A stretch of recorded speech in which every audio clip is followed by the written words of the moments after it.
Recorded. Prontinho, vocês estão me ouvindo bem? Está tranquilo? Tem alguém aí?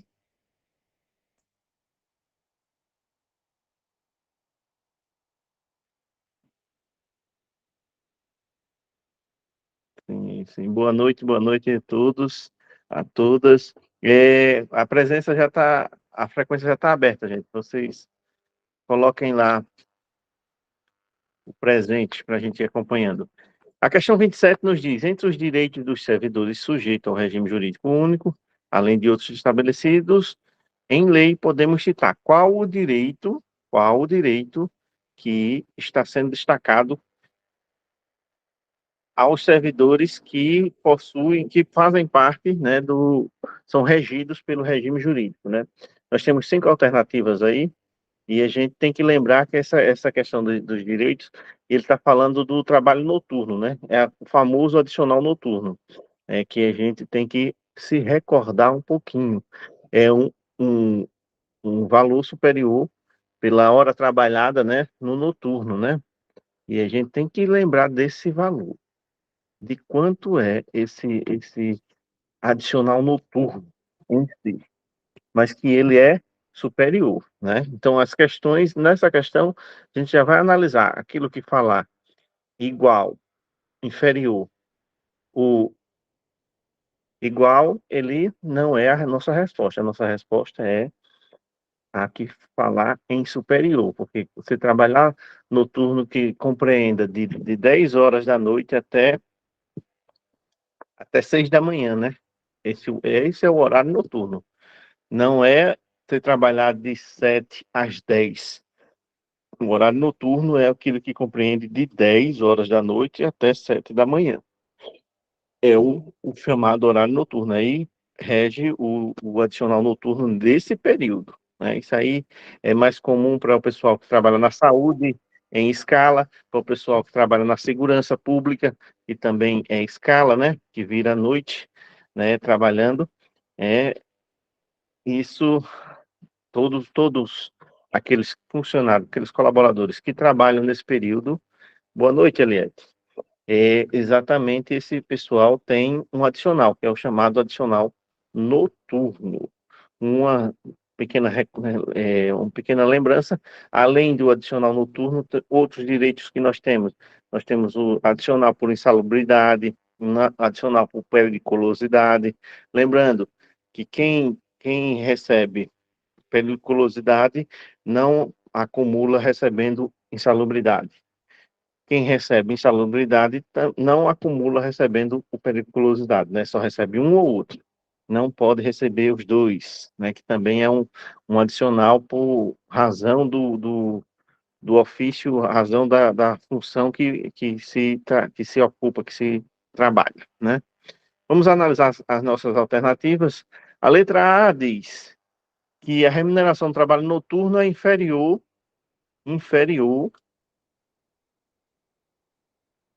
em 25%, em 20% a do diurno.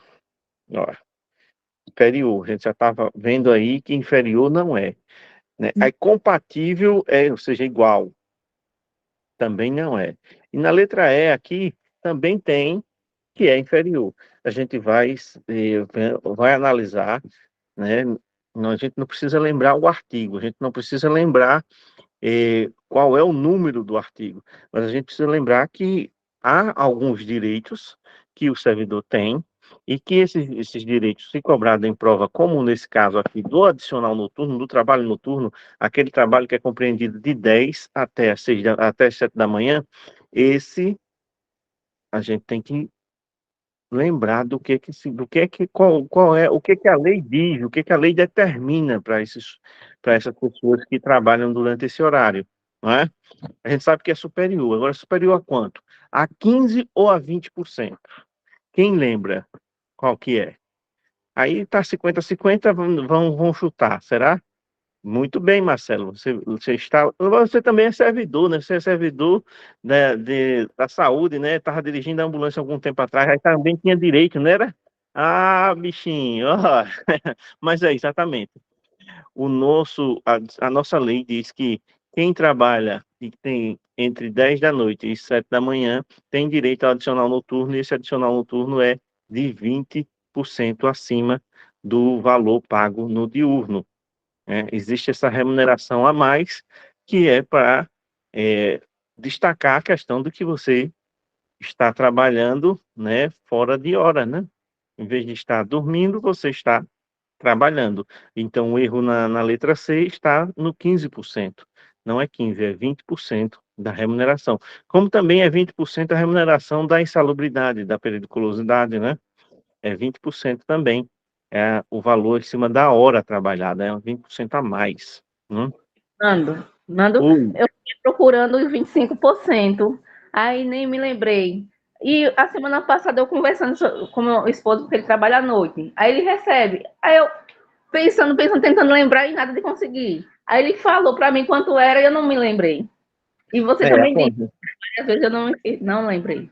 acontece, mas é o momento de lembrar é agora, a gente guardar essa informação, ninguém vai esquecer. Adicional noturno, 20% a mais, né, de remuneração na hora trabalhada com relação ao diurno, né, a hora trabalhada no diurno.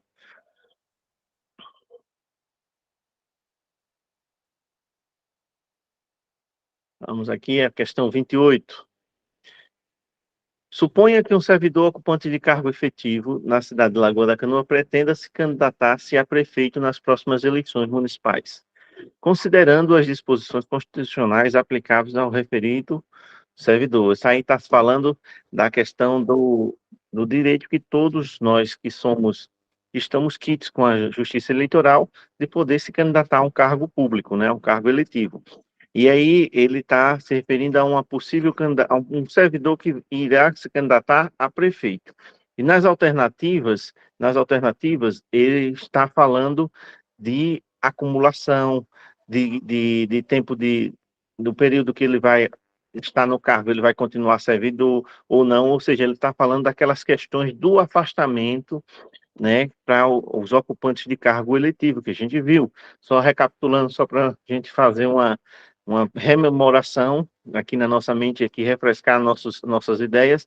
Se for cargo estadual ou federal, deputado estadual, deputado federal, senador da República, né, governador e presidente, né, são esses três os cargos federais e estadual, né, esses quatro, né.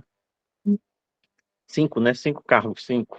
Deputado estadual, deputado federal, senador, governador e presidente. São cinco cargos estadual e federal. No caso de eleito, sendo cargos estaduais e federais, a pessoa afasta-se do cargo e opta pelo salário. Afasta-se do cargo e opta pelo salário. Não pode continuar deputado e continuar servidor. Vai ficar afastado para todos os efeitos de aposentadoria, vai contar o tempo de serviço, não é?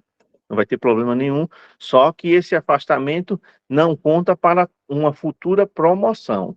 Não é isso que a gente aprendeu quando a gente viu essa questão dos afastamentos, das licenças para exercer mandato.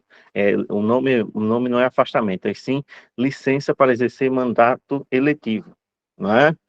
Então, mandato estadual e federal, o servidor se afasta do cargo, se licencia, né, pede licença do cargo e vai exercer o mandato, depois volta para o cargo, terminou o mandato, volta para o cargo, normal, sem prejuízo para fins de aposentadoria nenhum. Vai contando o tempo de serviço que ele atua com o cargo, também vai contando na função pública, no concurso dele, né, no cargo efetivo. Agora ele opta pela remuneração. Ele vai optar se ele vai continuar com o salário de servidor ou se ele vai receber o salário do deputado, do deputado federal, do deputado estadual, do governador, do senador ou do presidente da República, né? Nesse contexto de cargos estaduais e federal. No contexto municipal, se o cargo é o cargo de vereador, aí vai depender ele pode continuar servidor e continuar e exercer o mandato. Se tiver compatibilidade de tempo, de horário, né? Ele vai continuar sendo servidor e exerce o cargo de vereador sem problema nenhum, recebendo as duas remunerações. Caso não tenha compatibilidade de horário, ele vai optar pela remuneração e se afasta do cargo efetivo. Ele opta pela remuneração, se vai continuar recebendo o salário de servidor ou se vai receber o salário do subsídio de vereador e se afasta do cargo efetivo sem prejuízo nenhum para a aposentadoria, mas para fins de promoção, como ele não está trabalhando, ele não tem o direito à promoção, né? Só quando ele volta ao trabalho e tem uma sequência de anos que ele vai poder ter esse direito da promoção, né? E se for prefeito, oxe, aconteceu alguma coisa aqui que a tela, agora aí deu, viu? A minha tela sumiu o o arquivo que eu estava. E agora? Como é que faz? Ô, Nando, aqui tá normal. Não, mas sumiu da minha tela, ó. Ah, sumiu. Sumiu da minha tela. E agora? Como é que faz esse negócio? Como é que volta?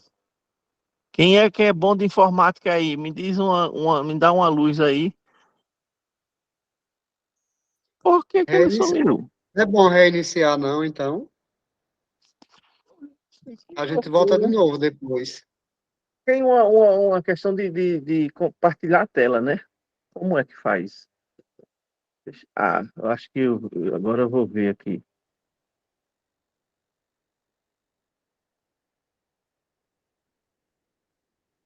Não, não é não. Isso aqui é para projetar, não tem projeção. Ixi, como é que volta? Deixa eu reiniciar aqui, deixa eu reiniciar aqui. Eu vou reiniciar aqui o computador para ver se volta, Marcelo, que a informática agora me deu uma pisa. Vai sair essa tela aí, vai acabar. Vou desligar mesmo assim.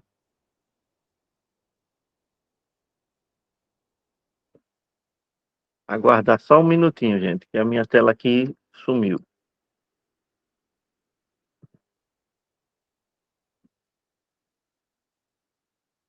Mas vamos, como eu estava falando, a questão da licença para exercer mandato, né? A regra basicamente é essa: cargo municipal, cargo de vereador, se tiver compatibilidade de horário, pode exercer o cargo eletivo e continuar sendo servidor, sem problema nenhum. Tá voltando agora.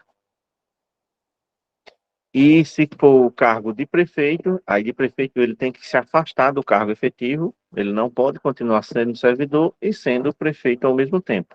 Ele se afasta do cargo eletivo e escolhe o salário, escolhe qual remuneração vai receber, a, a de servidor ou a de prefeito, né? Deixa eu abrir aqui, está iniciando, ver se agora vai.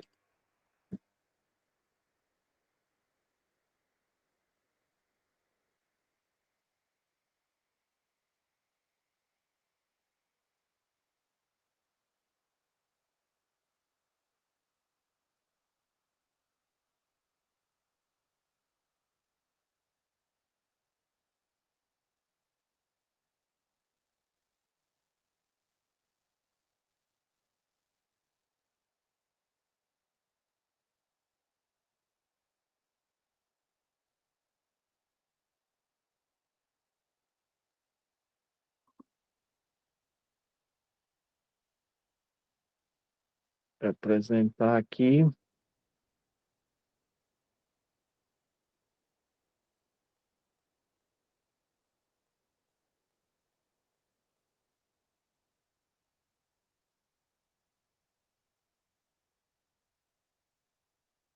Sim, né? Estavam na questão 28, né? Aí vamos analisar aqui e ver qual é o que que nós temos aqui com relação a essa pergunta, né? Suponha que um servidor ocupante de cargo efetivo na cidade de Lagoa da Canoa pretenda candidatar-se a prefeito nas próximas eleições, considerando as disposições constitucionais aplicáveis e o que o regime jurídico nos determina, né? O referido servidor, na letra A diz, terá seu tempo de serviço contado para todos os efeitos legais, exceto para promoção por merecimento, caso afastado do seu cargo efetivo para o exercício do mandato. A letra A está aqui nessa questãozinha aqui, né? Quando ele fala caso afastado, ele está dizendo talvez ele se afaste, mas ele tem a opção, se ele for eleito prefeito, se ele for eleito prefeito, ele tem a opção de se afastar ou não, como é para vereador, né? Ele se afasta automaticamente, né? Então, esse caso afastado já deixa a alternativa A dúbia, né? Vamos analisar as outras. Na letra B, não pode se afastar do cargo efetivo para concorrer ao mandato eletivo, somente havendo tal prerrogativa para concorrer a cargo de vereador. É verdade que ele não pode se afastar do cargo efetivo para concorrer ao cargo de prefeito? É verdade isso? Esse não pode estar errado, né? Esse não pode deixa a, a, a alternativa errada, né? Qualquer cidadão que tenha esteja quite com seus direitos políticos, ou seja, você pode votar e também pode ser votado, né? Aí na letra C, pode acumular a remuneração do cargo efetivo e o subsídio de prefeito, caso venha a ser eleito, salvo havendo manifesta incompatibilidade de horários.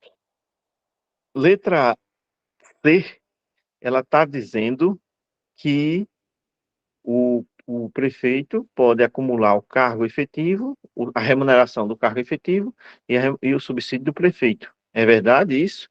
Ele pode acumular ou ele tem que escolher? Ele tem que escolher. Então, ele não pode acumular.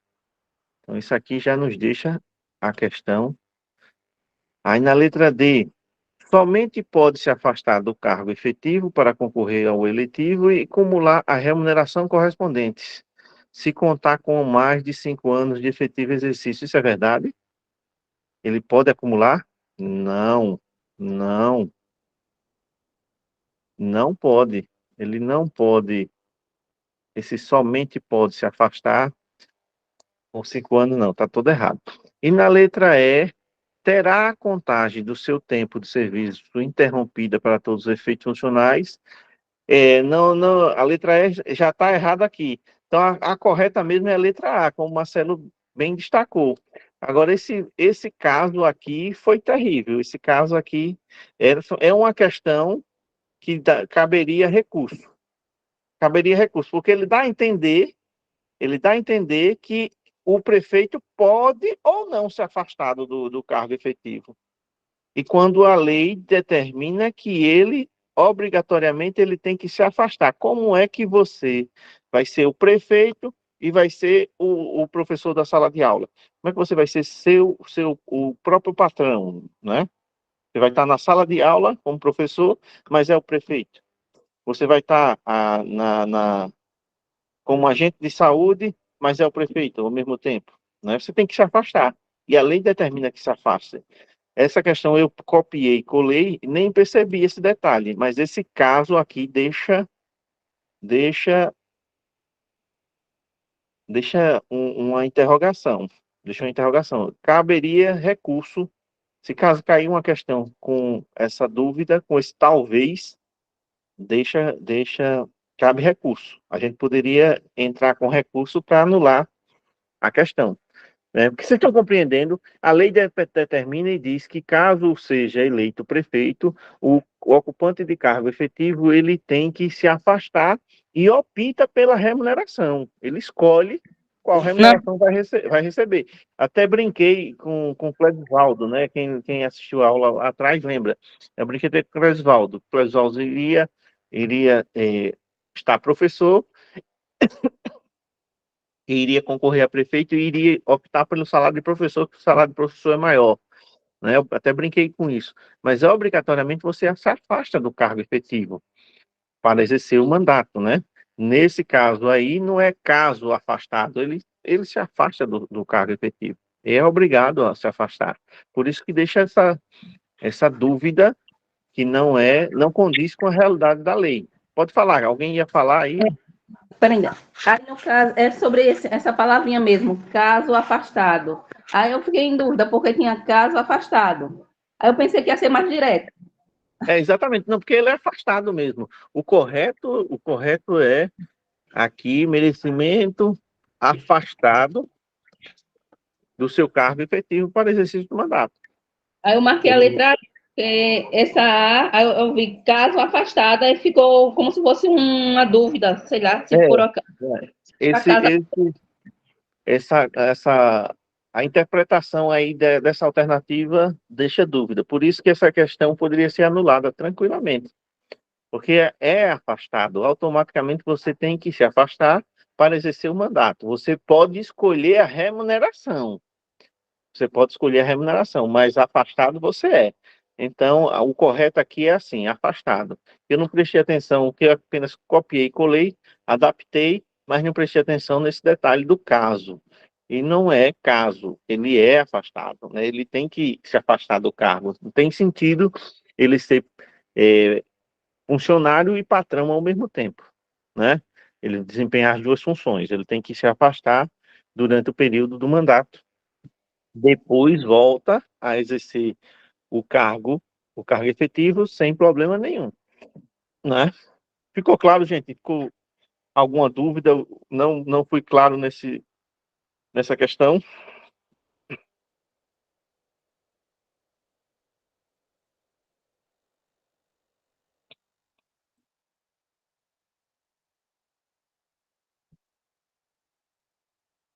Os servidores nomeados para o cargo de provimento efetivo estarão estáveis após 3 anos do efetivo exercício no cargo. Na ocorrência de extinção do cargo, o que acontece com o servidor? Quando o cargo é extinto, ele não está jogando nenhuma situação que haja um outro cargo semelhante, com remuneração semelhante ou, ou com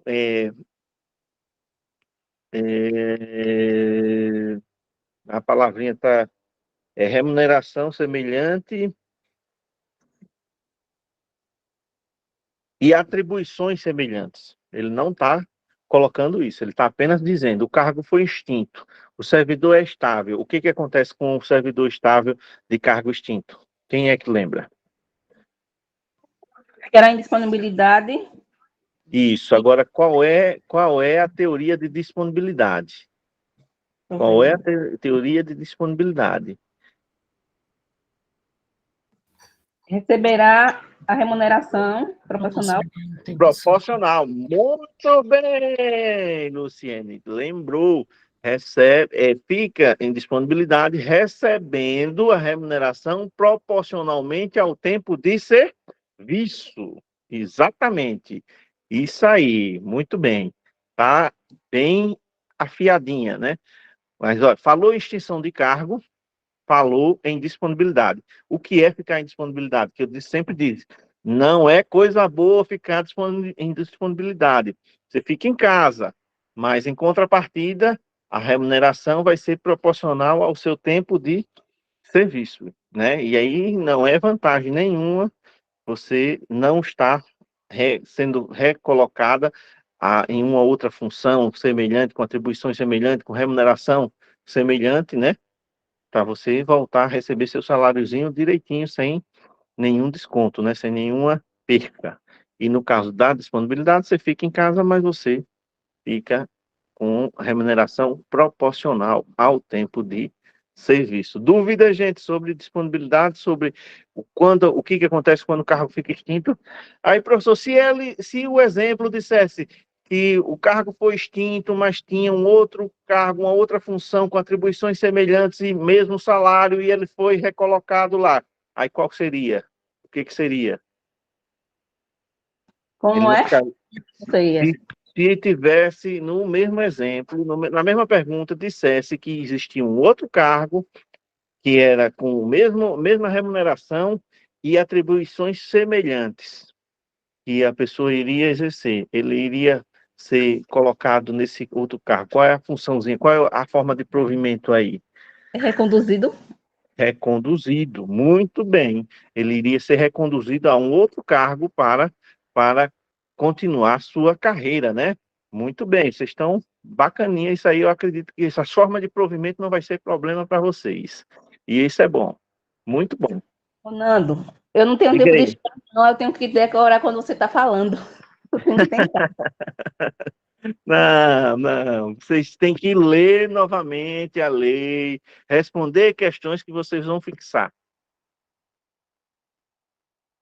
O professor é apenas um instrumento, apenas um instrumento. Espero estar atendendo a necessidade de vocês estejam compreendendo a nossa interpretação da lei, como a nossa interpretação da história, para podermos construirmos essa história desse preparatório social para concurso, né, que é o primeiro na história da nossa cidade, e nós fomos os primeiros, mas não fomos os únicos, né? Fomos copiados por Giral, Feira Grande, Coité, né? Então, tem todo mundo, muita gente fazendo.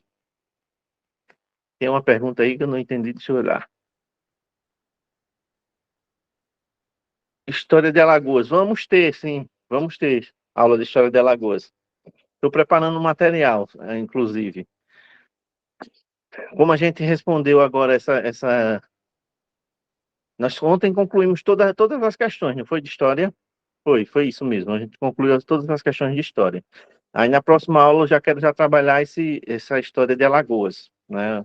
Preparando material, estou dedicado a também mergulhar um pouquinho no conteúdo de Alagoas que pode cair, né? A história local e de Alagoas também, né? Vamos lá. A questão número 30. A contagem de tempo para efeito de progressão de carreira do servidor não será suspensa.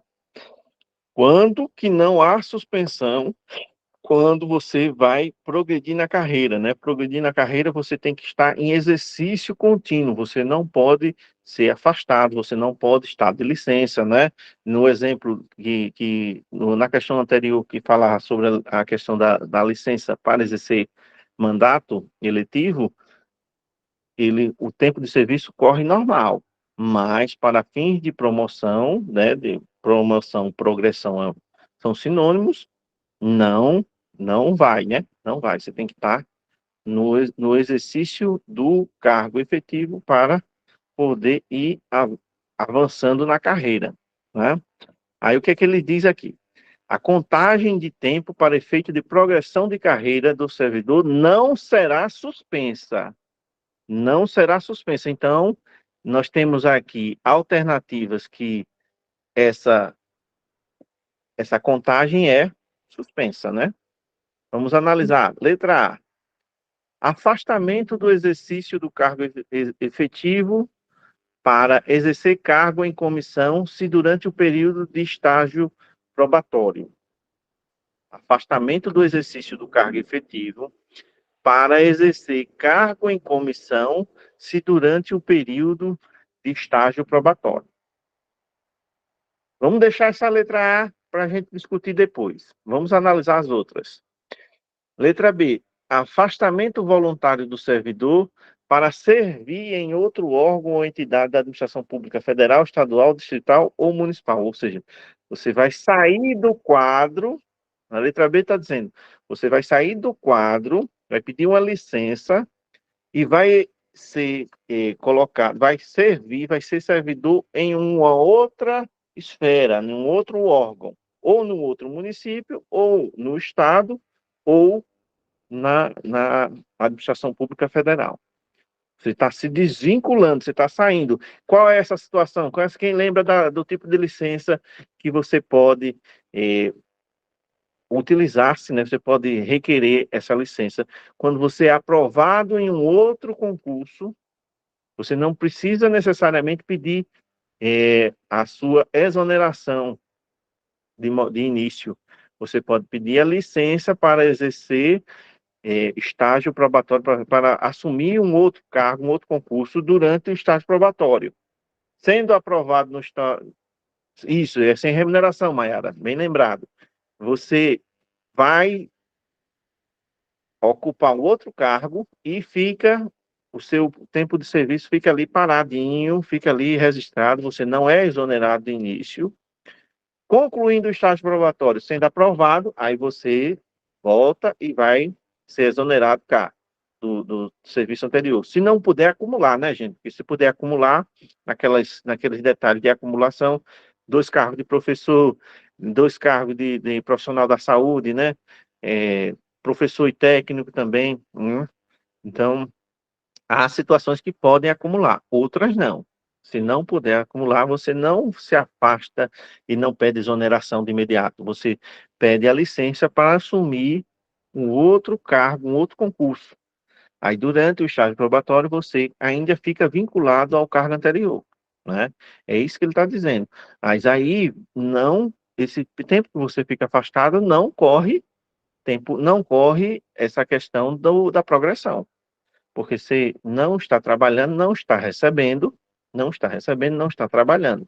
Você está avançando no novo concurso que você fez, né? Que até citei o meu exemplo em si.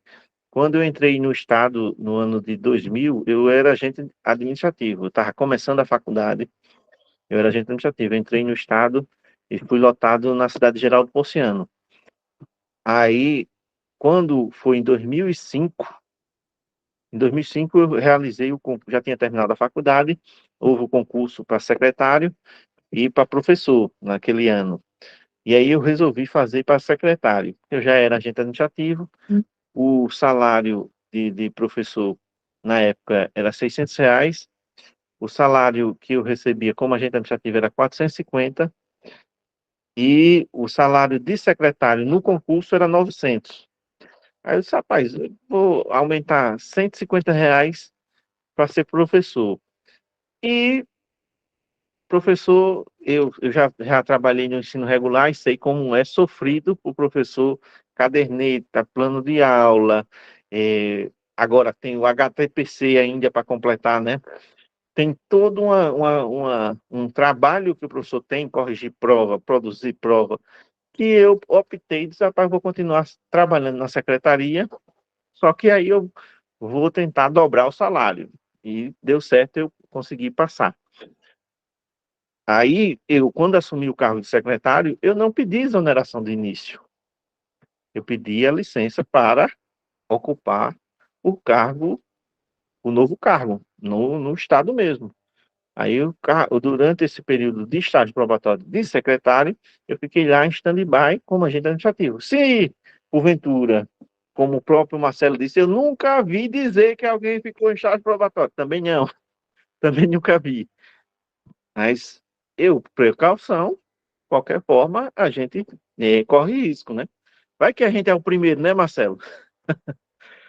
Aí eu usei dessa licença. Essa licença é um direito que todo servidor tem. Se ele passa num outro concurso e não pode acumular os cargos, ele pode pedir essa licença, requerer essa licença para assumir o novo cargo. Durante o período de estágio probatório, deu tudo certo, aí foi que eu voltei para lá, para a Secretaria da Educação, em Maceió. Na época não resolvia nada por aqui não, era tudo em Maceió. E eu fui para lá para pedir a exoneração de vez, né, de agente administrativo.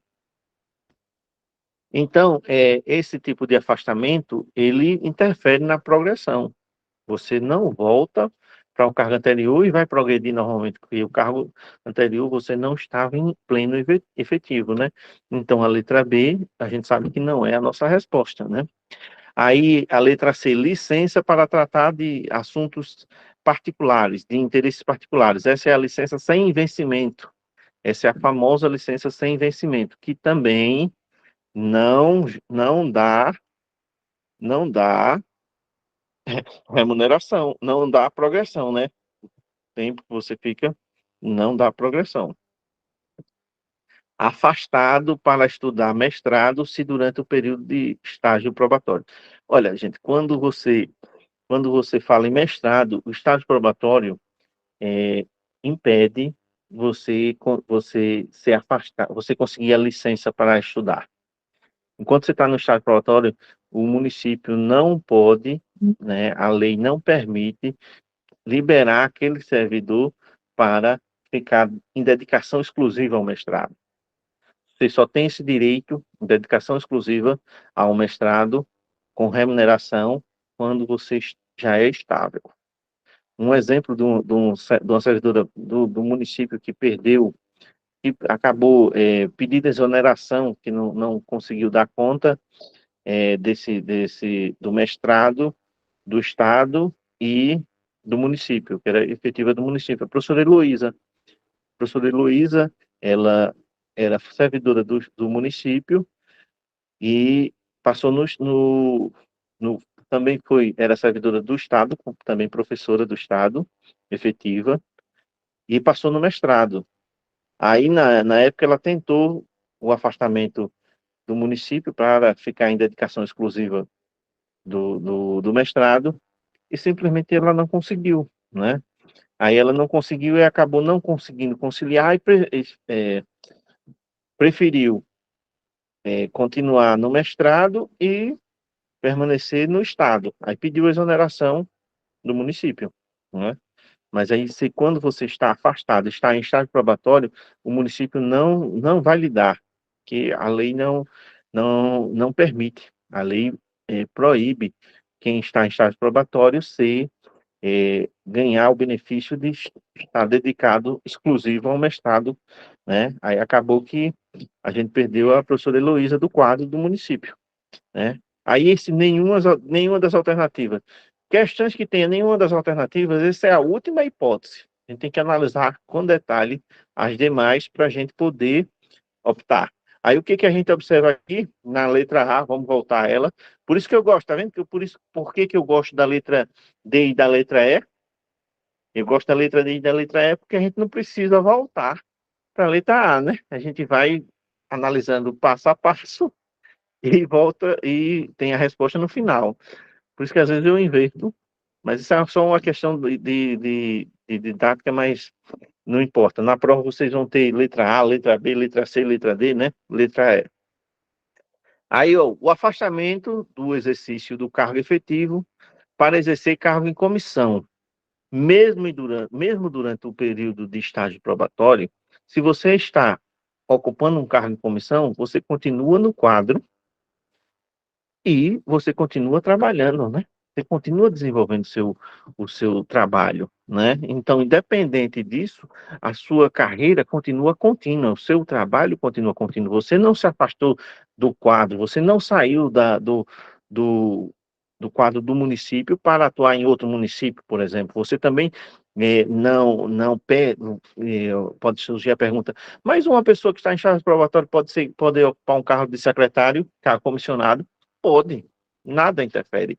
Não tem nada que proíba essa possibilidade. Uma pessoa que está em estágio probatório pode ser diretor, pode ser nomeado diretor de uma escola? Pode, tranquilamente. Não tem problema com relação a isso, né?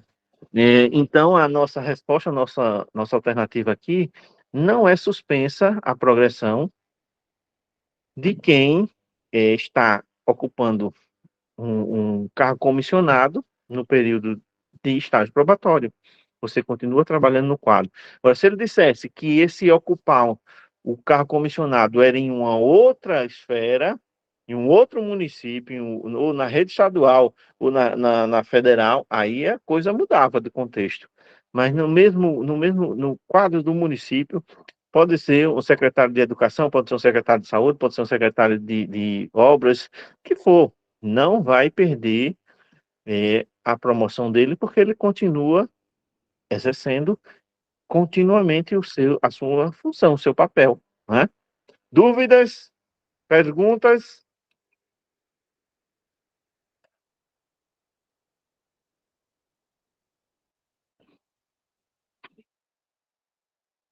Silêncio, às vezes, são até quantos anos?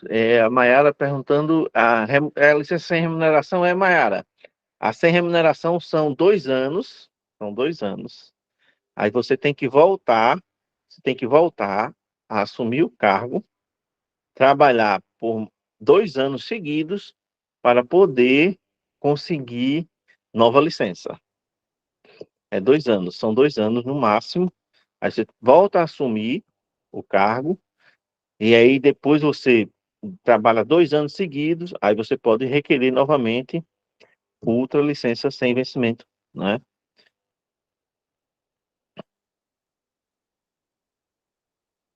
Vamos lá para a próxima questão.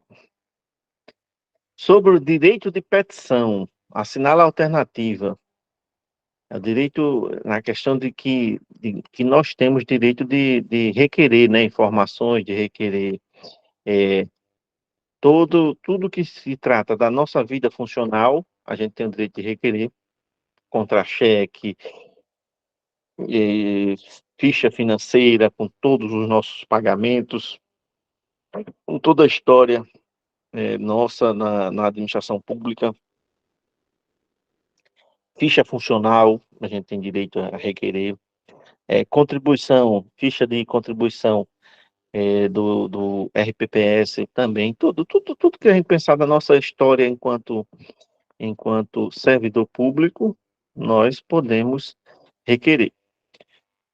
Aí nós temos aqui o direito, letra A, o direito de requerer na esfera administrativa prescreve em 120 dias quanto aos atos de demissão. Aos atos de demissão, gente, aos atos de demissão é um prazo maior, não é 120 dias apenas, né? Aos atos de demissão é uma questão de que, salvo me engano, não estou bem recordando assim, mas a questão de demissão a gente pode recorrer até 5 anos depois do ato. 5 anos.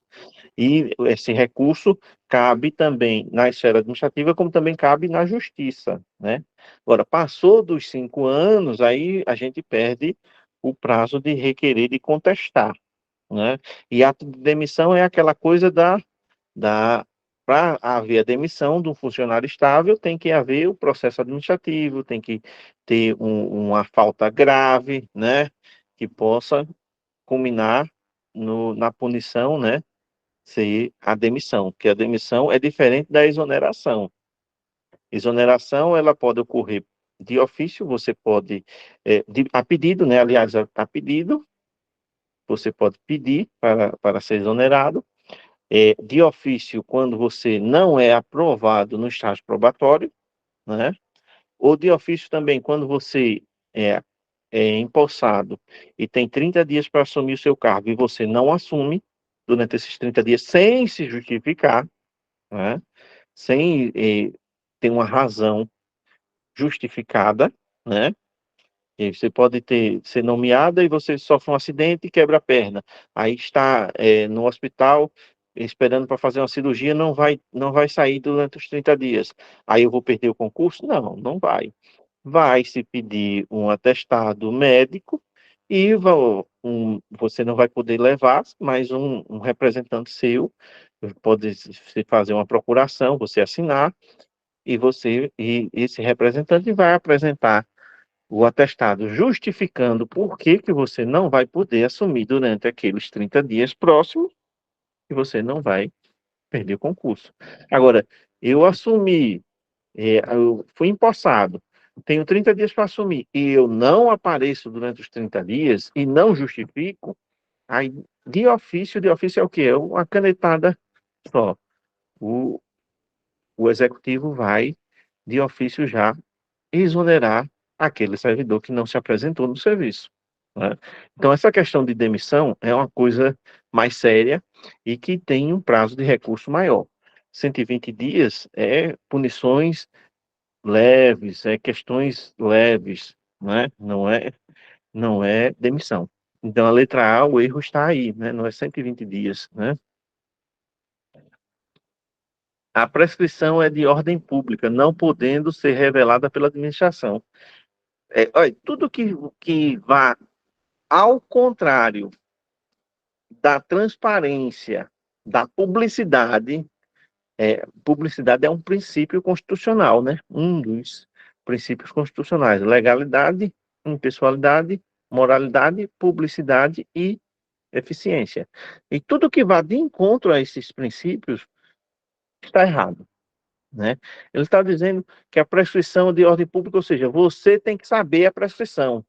A administração não vai revelar. Se você requerer, se você está passando por um processo administrativo, você requer uma informação e requer informações sobre prescrição, sobre prazo, a administração tem que lhe dar todo detalhado, tudo que você quer saber.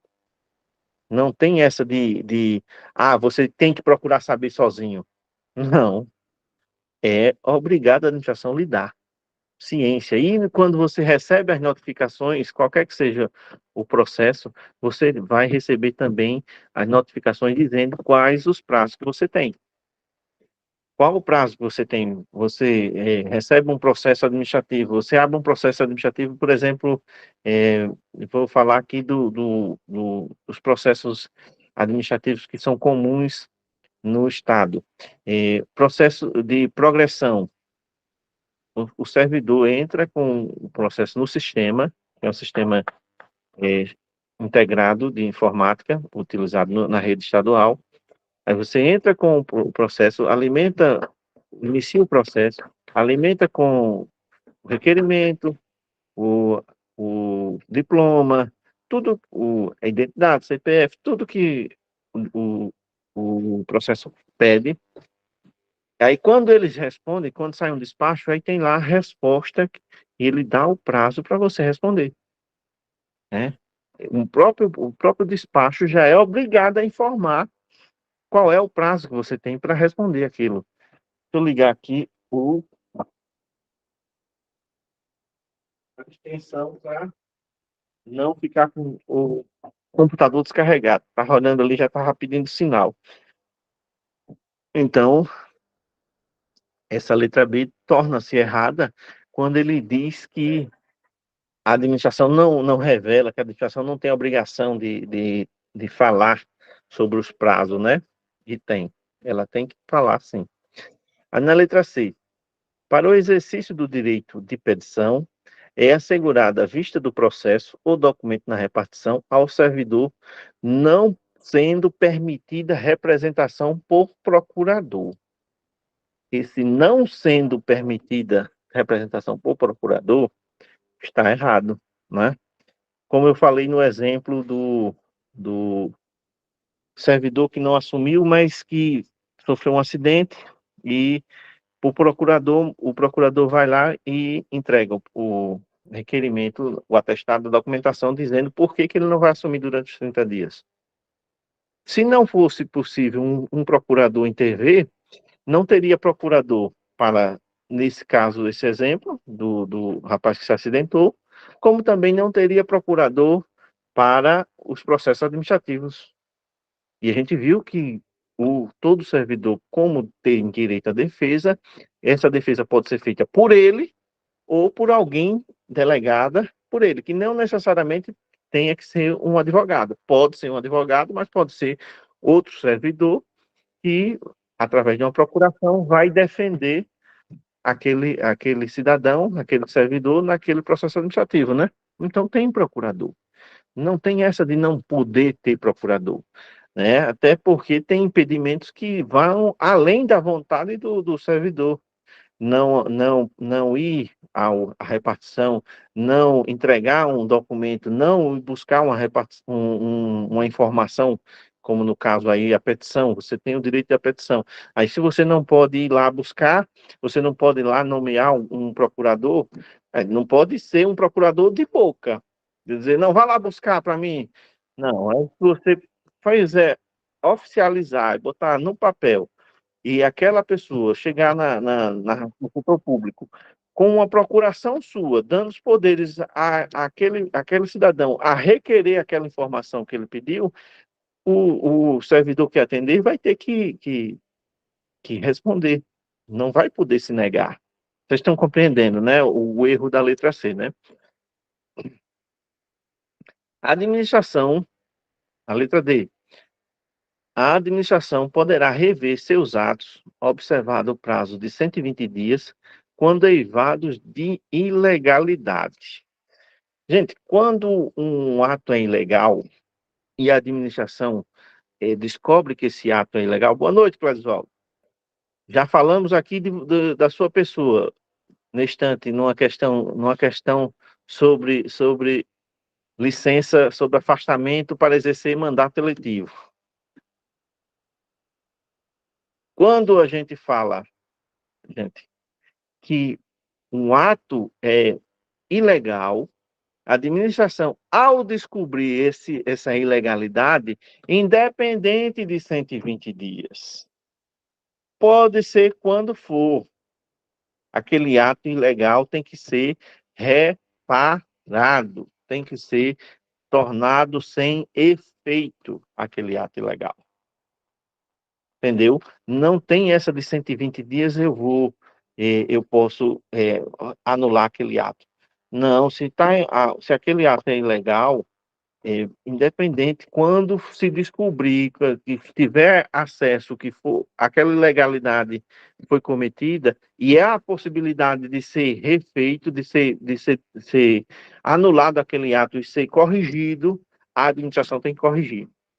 A administração não pode ser omissa quando o ato é ilegal. Se houve alguma ilegalidade, o ato tem que ser revisto. E não ele está colocando aqui que só são 120 dias que a ilegalidade tem que ser desfeita. E não, não é, não é. Então, nós só podemos ter como alternativa a letra D. Vamos ler a letra D e vamos ver o que ela diz. O prazo de prescrição será contado da data da publicação do ato impugnado ou da data de ciência pelo interessado, mesmo quando o ato for publicado. Exatamente, gente. Toda prescrição começa a contar quando se há a ciência ao interessado. Não tem essa de que o processo está ocorrendo e aquele servidor não recebeu a informação, não foi dado como ciência o andamento do processo e já está contando a prescrição. Não, começa a contar quando recebe a ciência, quando ele começa a se inteirar do prazo que ele tem para requerer, como é que se chama? Para protestar. Tem uma outra palavrinha, para fazer o recurso, para recursar, né? No linguajar do direito, pessoal do direito. Aí o meu direito é altamente tabajara, né? Administrador, vê muito direito administrativo, né? Mas não sou especialista nas leis. Ainda não sou. Pretendo ainda fazer mais uma faculdade e essa faculdade será de direito. Tiver oportunidade, tempo e money, né? E money, pretendo fazer faculdade de direito, não que eu queira exercer, mas para título de conhecimento mesmo, a título de e aprendizado nunca é pouco, né? Nunca é demais. Então a nossa alternativa correta é aqui que o prazo de prescrição será contado da data da publicação do ato impugnado ou da data da ciência pelo interessado, mesmo quando o ato for publicado.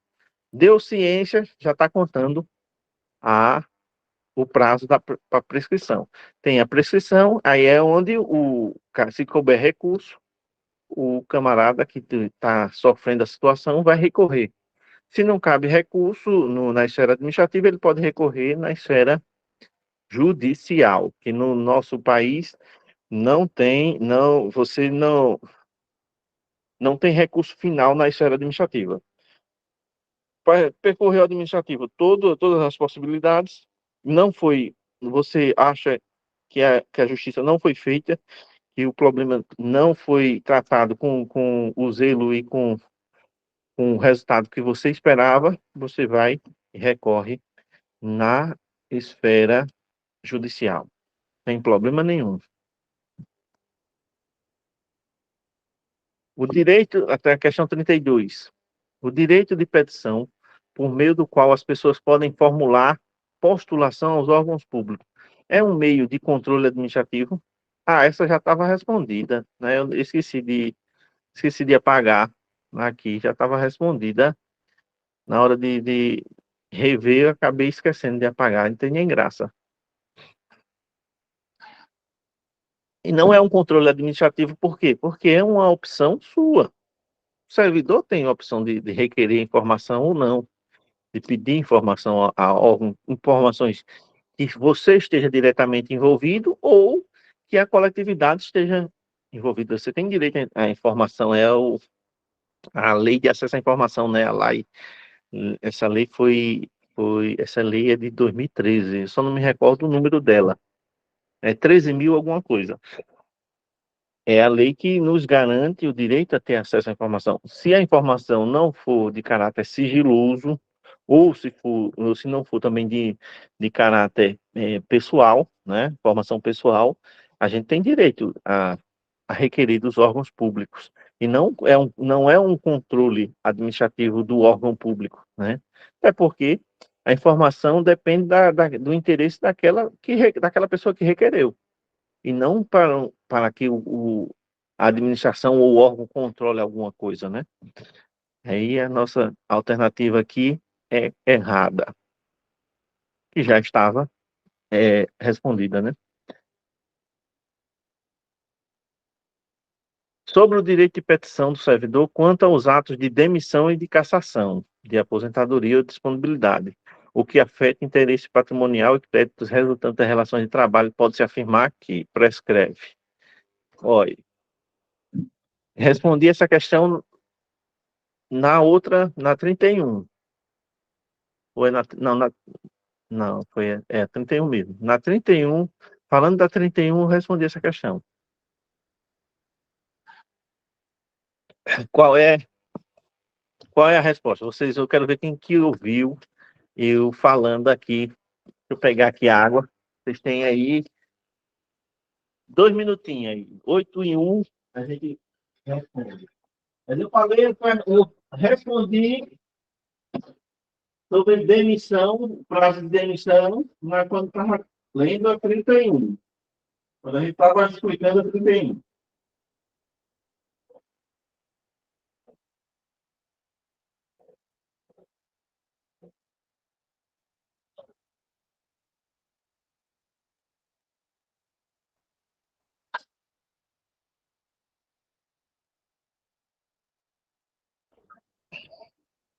Mas já quem já respondeu aqui? Deixa eu ver. Maiara já respondeu. Tem duas alternativas com 5 anos, né, Maiara? Você leu direitinho as duas?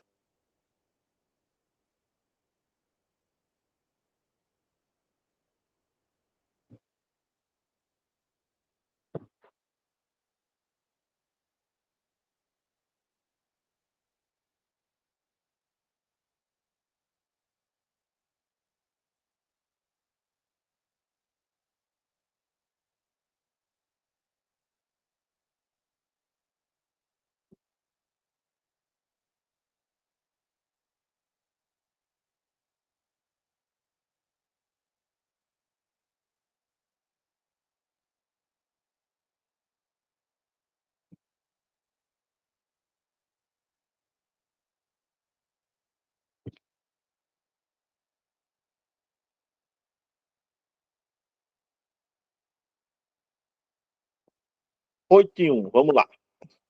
5 anos, questão de demissão, 5 anos, a prescrição, né? Não pode ser 120 dias, é uma questão muito séria, né? E pode ser reavaliada, recursada, 5 anos.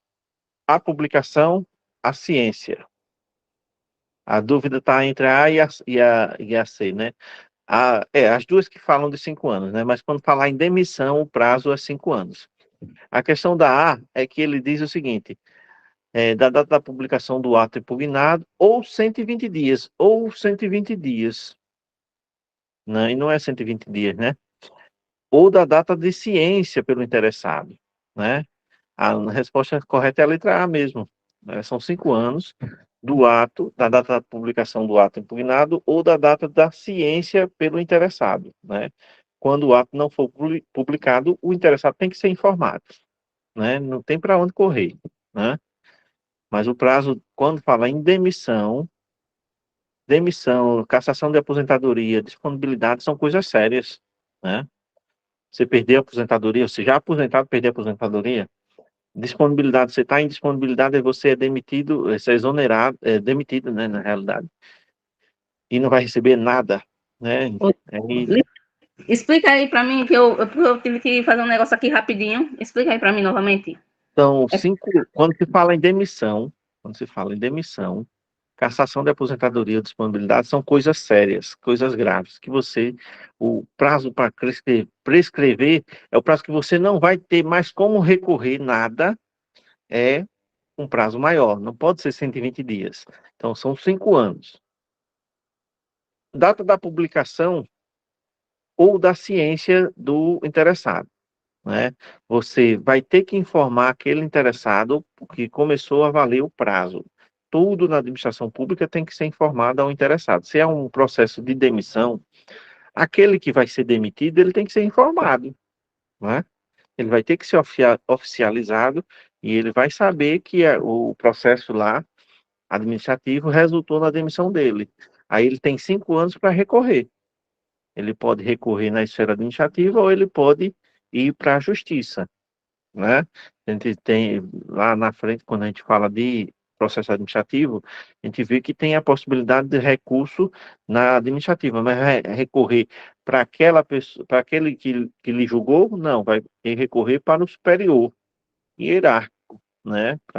Se alguma ilegalidade, se alguma coisa no processo foi mal feita, você recorre, ou se a decisão foi uma decisão que você considera injusta, você vai revisar recorrendo para o superior daquele que lhe julgou, né? Daquela comissão que lhe julgou. Aí, se o superior não resolver, aí você vai para o outro superior. Fechou ali a hierarquia administrativa, você vai para a justiça. Vai para a justiça. E acontece muito quando vai para a justiça e você retorna e você é reintegrado, né? Aquele que ocupou o seu cargo durante aquele período vai ser colocado, vai ser reconduzido ao cargo anterior e você vai ser reintegrado ao seu cargo com todos os direitos que você deixou de receber no tempo que ficou afastado, né? Mas toda vez que falar demissão, cassação, 5 anos, a data da publicação, a data da ciência já está contando o prazo. E quando o ato não for publicado, é? É quando o ato não for publicado, mas quando ele é publicado, ainda assim também tem que informar, né? O principal aqui é o interessado, tem que ter ciência o interessado.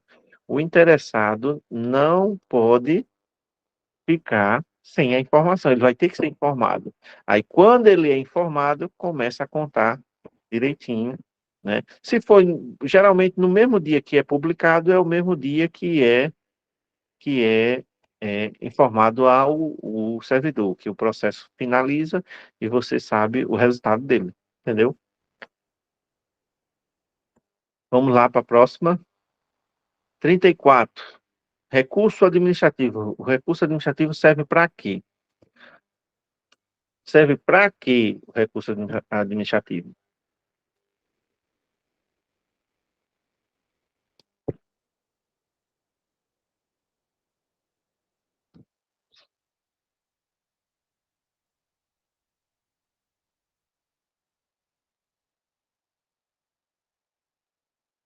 Ele quer saber, gente, né,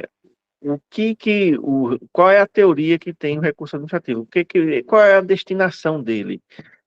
Muito bem, Mayara, tá ligadinha você hoje. Mas exatamente, a destinação do recurso administrativo está expressa na letra A. Combater razões de ilegalidade e de mérito das decisões administrativas. Qual é a função do recurso administrativo? É a questão de você rebater uma decisão na questão da legalidade e do mérito.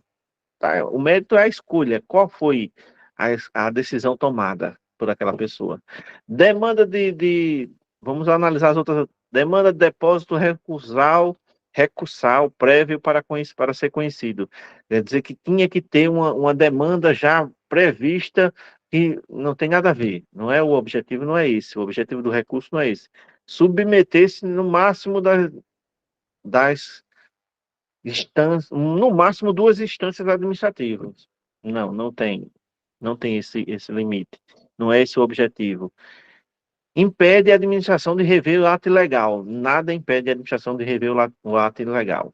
Deve, quando recebido pelo órgão competente, ser decidido em 10 dias. Não existe. O prazo é diferente. Salvo me engano, o recurso é de 20 dias, de 15 dias, dependendo da situação, de 15, de 20 e de 30 dias, né? Qual é o objetivo do recurso administrativo? Destinar-se a combater razões de legalidade e de mérito nas decisões. Você vai receber uma decisão, você não concorda com ela, você faz o recurso. O recurso da, eu falei agora que tinha uma questão que poderia ser entrada com recurso, né? É um recurso administrativo.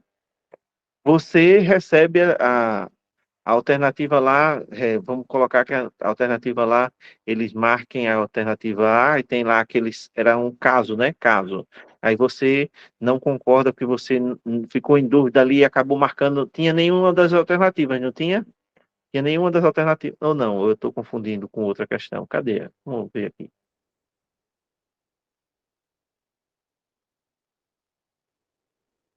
Essa aqui eu não marquei, não, foi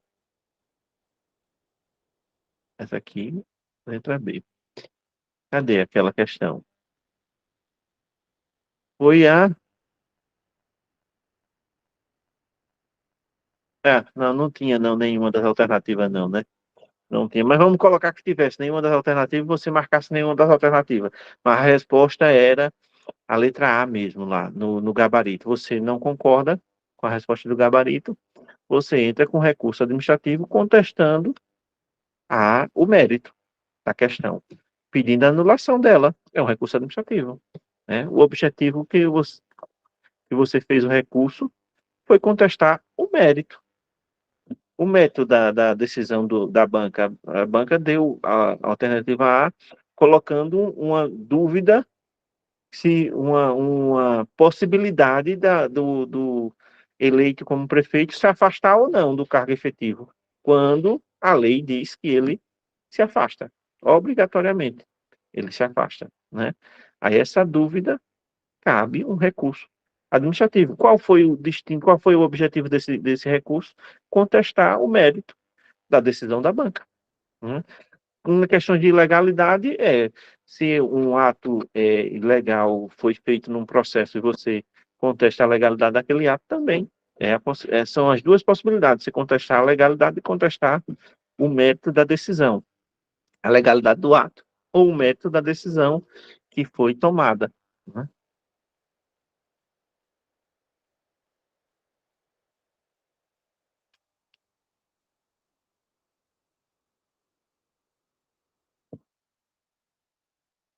Essa questão ela tem um enunciado grande, mas é pura interpretação, gente, pura interpretação. Vamos aí. Vocês têm 2 minutos, 3 minutos para ler. Não, 5 minutos, 5 minutinhos para ler. Enquanto vocês leem e me respondam qual que é essa resposta. Olha, Luciene não foi nem foi nem 5 segundos. Eu Já, disse só um pedacinho. Só já respondeu. Esse povo aí tão muito rápido hoje. Então mesmo. Vocês assistiram o filme do Flash, não foi?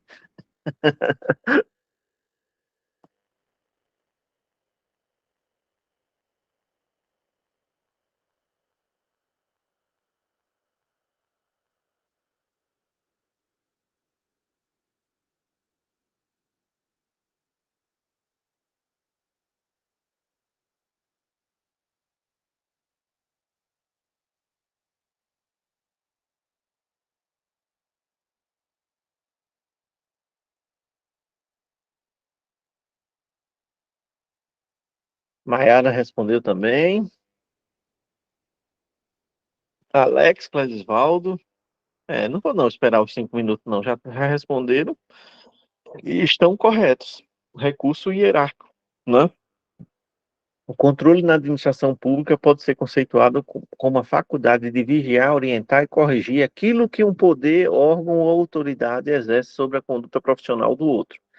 Assim, a denúncia formal e assinada relatando irregularidades internas ou abuso de poder feita por qualquer indivíduo e dirigida à autoridade competente para conhecer e coibir a ilegalidade está relacionada ao seguinte tipo de recurso administrativo: reclamação, não. Denúncia formal, inicia-se. Representação, não. Pedido de reconsideração, não. Pedido de informação, não. Recurso hierárquico é o nome do recurso em questão, né? Quando você tem uma denúncia assim, o recurso superior já vai, através da hierarquia, ele já vai analisar aquele seu subordinado, aquela denúncia, e vai se verificar se vai se abrir um processo administrativo, né? Vai se fazer uma comissão inicial de averiguação, que ela é chamada de comissão.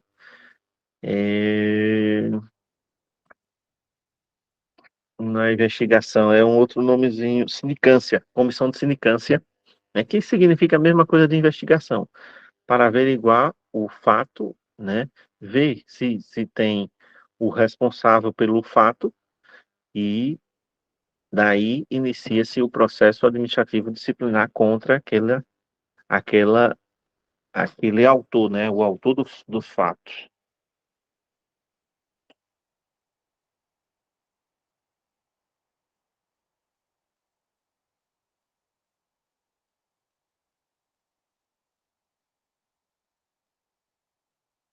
Na questão 36, Júlio recebe a comunicação de autoridade competente de que seu requerimento de providências da administração for indeferido. Nos termos do controle da atividade administrativa usualmente aceitos, o administrado poderá requerer à autoridade competente ação popular, pedido de reconsideração, tutela de vigência, mandato de urgência ou reclamação. Qual é, qual é a solicitação que Júlio vai fazer nesse caso? A autoridade competente, ou seja, a autoridade superior a quem deu o indeferimento, né? Quem indeferiu, ele vai ter uma solicitação que ele vai pedir a essa autoridade superior. Qual que é? Ação popular não tem nada a ver com recurso, né, administrativo. Tutela de evidência também não tem nada a ver com recurso administrativo. Mandato de urgência, o que é mandato de urgência? Né? Não tem nada a ver com nada a ver. Reclamação, aí Júlio vai ficar reclamando nos corredores. Muito bem, vocês. É o pedido de reconsideração. Aí ele pede a quem deu o indeferimento, não, ele pede ao superior, né? A autoridade competente é a autoridade superior que ele vai pedir a reconsideração da decisão, né? É letra B, de bola.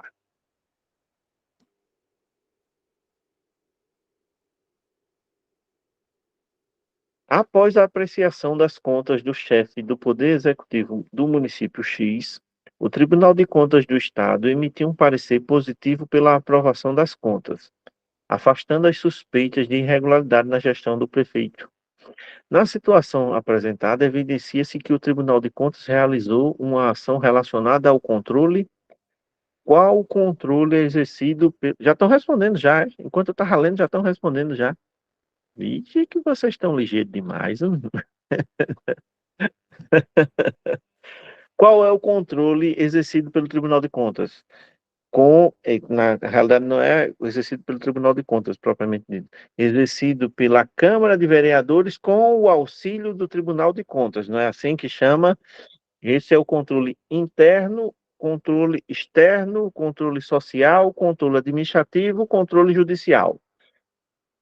O controle exercido pela Câmara de Vereadores. Qual é o controle exercido pela Câmara de Vereadores com o auxílio do Tribunal de Contas?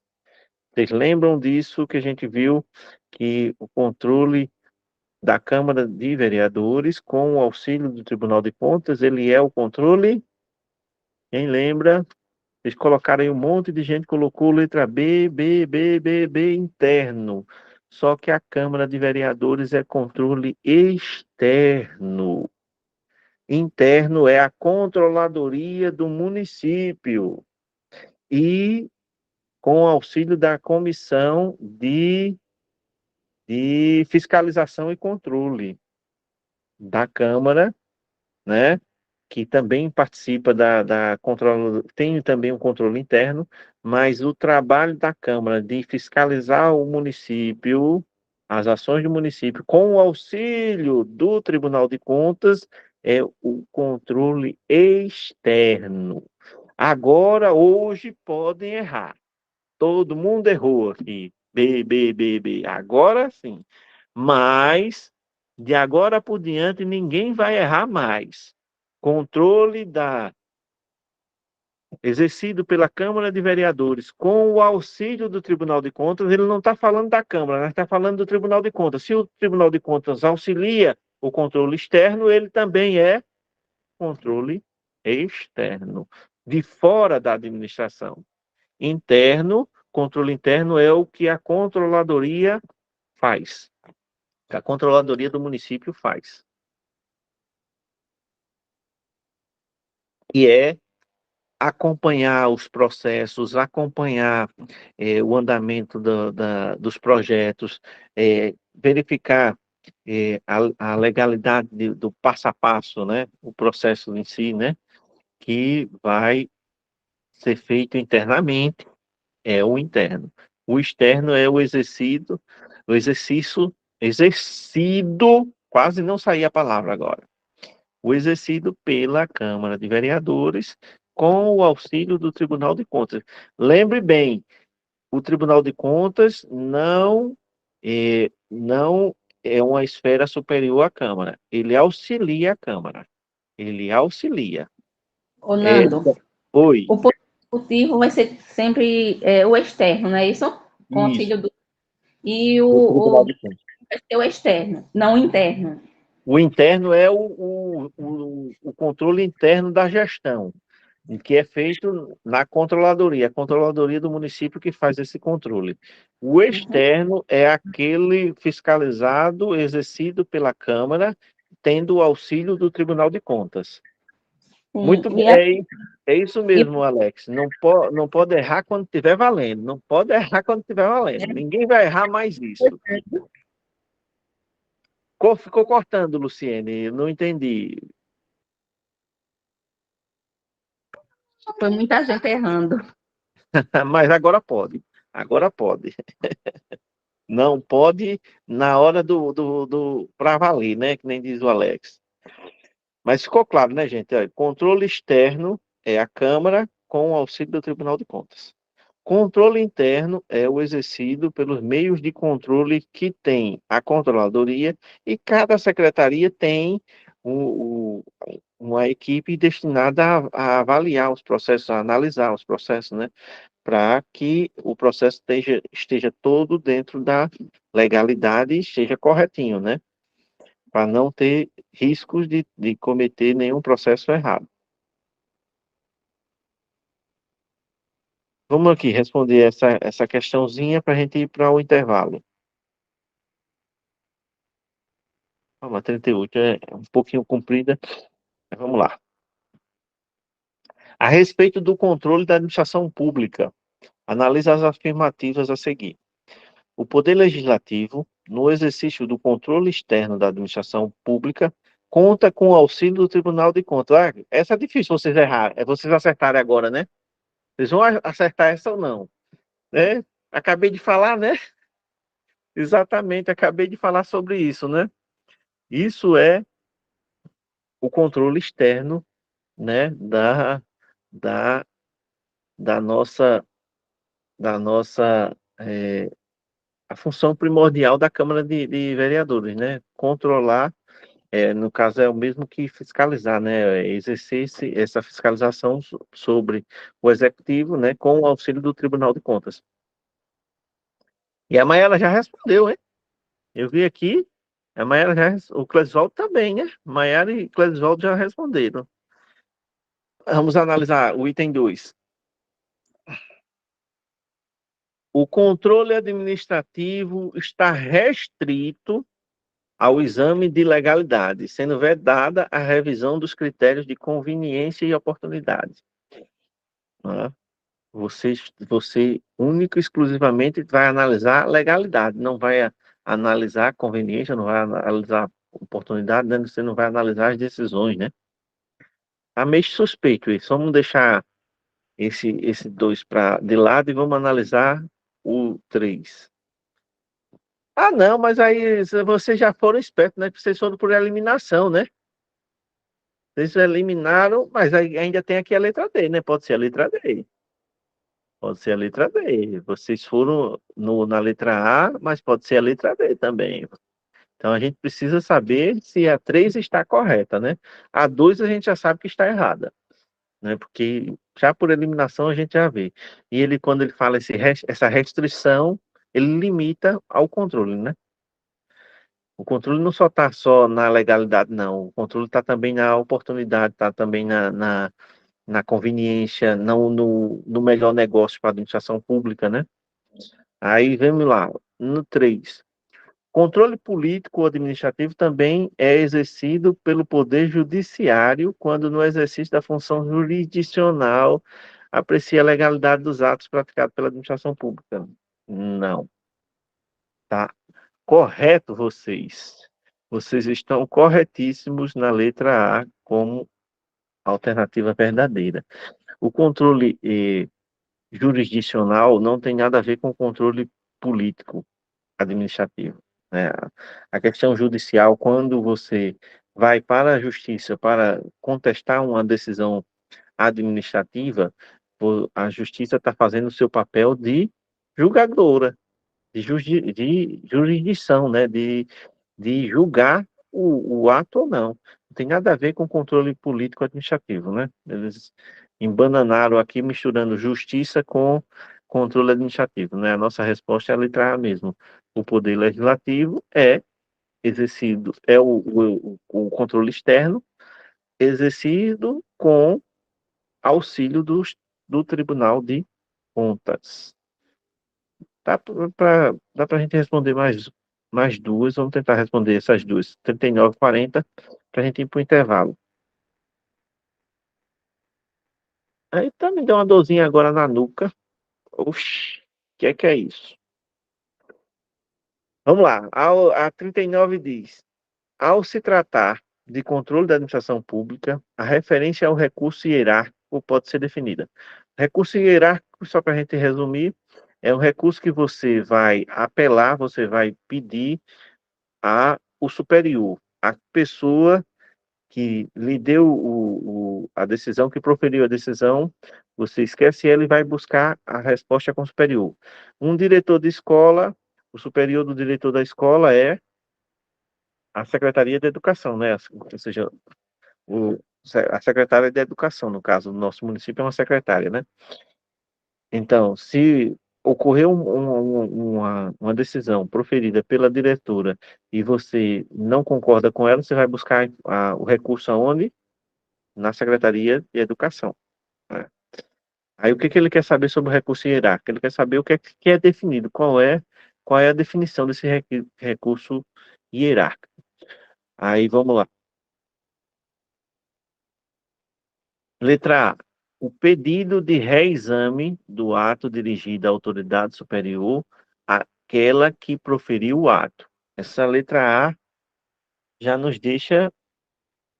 Ele está dizendo que é o pedido de verificação do ato proferido, do ato dirigido à autoridade superior. Você vai buscar a autoridade superior para rever o ato que foi proferido anteriormente.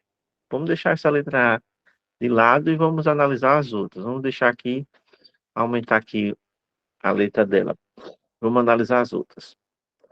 Aquele dirigido à autoridade ao órgão inferior. Isso inferior já nos entrega, né? Se é hierárquico, é superior, nunca inferior. Letra C. o ato utilizado pelo servidor público quando punido pela administração pública no momento que se descobrem novas provas de sua inocência. Não tem nada a ver com relação ao recurso hierárquico. O recurso hierárquico, mesmo ele sem ter provas, ele pode pedir, que é o que? Pedir a revisão do ato anterior, que foi proferido anteriormente. Aí ele vai pedir a quem? A um superior. Ao superior daquele órgão, entendeu? Então não tem nada a ver aqui com só se descobrirem novas provas de inocência que vai entrar com recurso, não. Aqui Ronaldo, não tem nada a ver. explica aí, o recurso hierárquico é É, como você é o, falou aí. é o pedido de reavaliação, de reexame, de reverificação do ato proferido por alguém na hierarquia inferior. Aí você vai solicita ao superior. Como o exemplo que eu falei, numa escola o diretor é o superior. Aí você não concorda com o ato proferido pelo diretor, aí você vai recorrer a quem? Ao superior. Quem é o superior? Esse, não sei bem a hierarquia da CEMED em si, mas eu acho que deve ter um departamento pelo qual os diretores são subordinados a esse departamento, para poder vir a secretária, né? Para poder vir a Joana, deve ter um departamento onde os diretores são subordinados a esse departamento. Não sei se tem em si, que eu não conheço a hierarquia da CEMED. Mas se houver esse departamento, você vai recorrer ao chefe desse departamento sobre a decisão que o diretor deferiu ou indeferiu, né? Deu a decisão tomada pelo diretor. Tem um departamento pedagógico, né, Bruna? Muito bem, obrigado, Bruna. Aí o departamento pedagógico é o responsável pelos diretores. Aí você vai recorrer ao departamento pedagógico sobre aquela decisão proferida pelo diretor da sua escola, do seu setor de trabalho, entendeu? Aí é uma decisão onde independente do mérito, não, você vai solicitar daquele superior que reveja a decisão e tome uma decisão. Ele reavalie, ele reexamine. Já dei a resposta, né? Já correu a resposta, né? Agora sim, não vou esquecer mais, não. Por isso que eu não gosto da letra A como resposta, tá vendo? Por isso que eu não gosto da letra A. Eu chego a ler meio triste, né? Vocês percebem quando eu vou ler a letra A como resposta, né? Que é essa questão da letra C, que ele diz, se você descobriu novas provas de inocência, aí você vai recorrer. Não, não, a questão da decisão é o mérito da decisão. Você não concordou com a decisão tomada pelo seu superior, você vai no superior do seu superior e recorre. Isso é o recurso hierárquico. Na letra D diz, aquele pelo qual o interessado requer o reexame do ato à própria autoridade. Não, não, a própria autoridade não é. A própria autoridade não é o recurso hierárquico, né? E aqui o pedido refeito endereçado à mesma autoridade que pediu, né? Nossa resposta é a letra A. Recurso hierárquico é aquele que você vai no superior do seu superior, no superior daquele que proferiu, né? Superior do seu superior, não, é estranho, né? Essa fala. Melhor explicando. Você vai no superior daquele que proferiu a decisão. Aquela pessoa que proferiu a decisão tem um superior, né, na hierarquia. Aí você vai buscar esse superior, para que esse superior reanalise a decisão tomada pelo o seu subordinado para ter um parecer. Aí ele vai dizer qual é a decisão, qual é a nova decisão dele, né? Ficou claro, gente, essa questão do recurso hierárquico? Então vamos concluir aqui para a gente ir para o intervalo. Um exemplo de atividade de controle interno. Um exemplo de atividade de controle interno é. Vamos analisar. A apreciação das contas do Executivo e do Judiciário pelo Legislativo. A apreciação de contas do Executivo e do Judiciário pelo Legislativo, ela não é controle interno. Pelo Legislativo é controle externo. Controle externo. A auditoria do Tribunal de Contas a auditoria do Tribunal de Contas. Então, Tribunal de Contas é controle externo. Legislativo, Tribunal de Contas, são controle externo, fora. Interno tem que ser de dentro da administração. De dentro da administração. Externo, órgãos fora da administração que fazem esse controle. Anulação de um ato do Executivo pelo Legislativo ou pelo Judiciário. A anulação de ato do Legislativo está fora do Executivo, né? Do Judiciário também está fora do Executivo. Isso é externo, né? A letra D. Qualquer controle exercido dentro de cada poder sobre os atos por ele praticados. Letra E. A apreciação dos balanços mensais do Executivo feito pelo Legislativo. Tudo que for legislativo, nós temos legislativo aqui, nós temos legislativo aqui, nós temos legislativo aqui, e nós temos aqui Tribunal de Contas, que também é controle externo. No restou o quê? O que eu falei? Controle interno é o quê? Tudo que vier de dentro do setor, né? Qualquer controle exercido dentro de cada poder sobre os atos por ele praticados. Controle interno do Legislativo. Todos os controles praticados dentro da Câmara de Vereadores ali para analisar os processos da Câmara de Vereadores.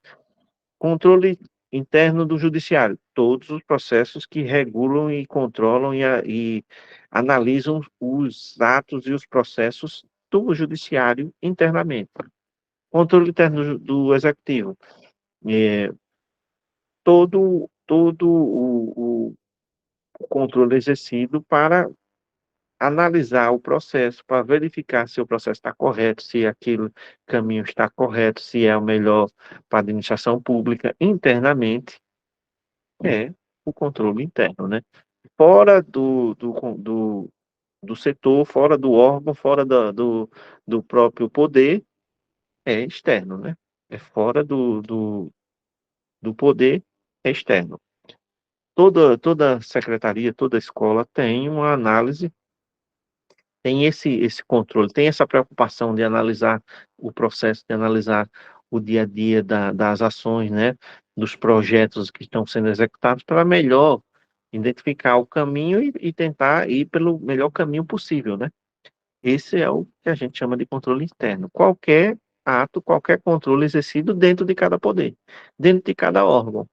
O pessoal do SEMAEL, que a Bruna Alexandre participou, o pessoal do SEMAEL analisa todos os processos, todos os controles lá do SEMAEL, para quando for levar o processo, quando for levar a demanda para a CEMED, já teve uma prévia, né, interna. O pessoal da Governador, mesma coisa. O pessoal do PSF1, a mesma coisa. O pessoal do PSF da Mata Limpa também analisam internamente o processo. Geralmente, a coordenação, os diretores vão analisando, vão acompanhando. O pessoal dos PSF vão acompanhando a produtividade dos agentes de saúde, dos agentes de endemias, vão acompanhando a produtividade do atendimento, dos atendimentos médicos, tudo direitinho, para quando vai levar alguma demanda para a saúde, já ir lá, já ser feito o processo já de, de controle, né? Para ver se o controle, se aquele caminho é o correto, é o certo para ser seguido na gestão pública. Vamos parar 15 minutinhos, a gente retorna daqui a pouquinho para a gente